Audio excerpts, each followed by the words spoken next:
Walang CCTV guys, oh. Linaw oh. Malalaman na natin dito. Naglagay din namin yung CCTV namin sa kwarto namin.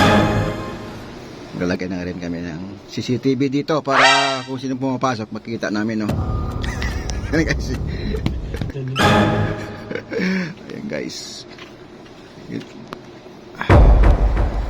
Kabit yan, no? Yan, matinda dito. Oo, yan.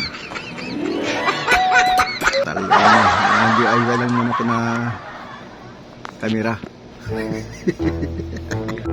TV namin yung CCTV sa kwarto para mapasok dito, para monitor namin mapasok dito natin.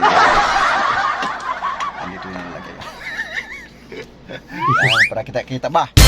Guys, na-set up na yung CCTV namin dito sa kwarto. Alaman na natin kung sino yung pumapasok dito, you know. Uy! Guys, may pumasok, oh. Linaw lang.